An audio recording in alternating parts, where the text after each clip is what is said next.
మంచి ఎక్కడున్నా గ్రహించాలి. చెడు ఎప్పుడున్నా వదిలేయాలి. మనలో ఉన్నది వదిలేయాలి. ఇప్పుడు ఈ ఫోటోస్ చంద్రబాబు గారికి సంబంధించినటువంటి కుప్పం పర్యటన సందర్భంగా.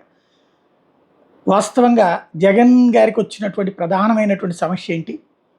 తను ముఖ్యమంత్రి అయిన తర్వాత జనంలోకి వెళ్ళడం తగ్గింది. రివ్యూస్ అన్నది లేకుండా పోయింది. అది ఎంతసేపటికి తన ఆఫీసులోనే. ఇప్పుడు కుప్పం వెళ్ళారు, అక్కడ రివ్యూ. అట్లాగే పలువురితో రివ్యూలు చేసుకుంటూ వస్తున్నారు. మరొక వైపున నా పబ్లిక్తో మమేకమవుతూ ఉన్నారు ఎక్కడికక్కడ. ఇదే లోపించింది.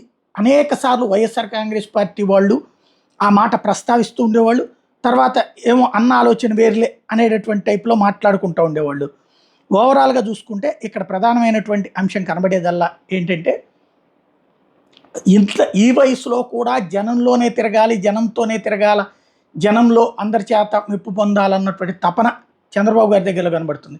ఆల్రెడీ నా పాలసీల ద్వారా జనం నన్ను అభిమానిస్తారు అన్నటువంటి ఉద్దేశం ఇక్కడ జగన్మోహన్ రెడ్డి గారి దగ్గర కనబడుతుంది. ఏది రైట్ అంటే ప్రజలు బాబుది రైట్ అని చెప్పి ఓటేశారు, జగన్ది రైట్ కాదని పక్కన పెట్టారు. అదే ఆలోచించుకోవాల్సింది. ఇప్పటికన్నా జనంలో తిరిగేటటువంటి అంశంలో ఎక్కువగా స్పెండ్ చేయాల్సినటువంటి అవసరం ఉంది. ఒకనాడు తిరిగినటువంటి వ్యక్తే పవర్లోకి వచ్చాక తిరగలేదు. ఇప్పుడు పవర్లోకి వచ్చాక ఈయన పవర్లో లేనప్పుడు కూడా చంద్రబాబు గారు తిరుగుతూ ఉంటారు. అదే తేడా.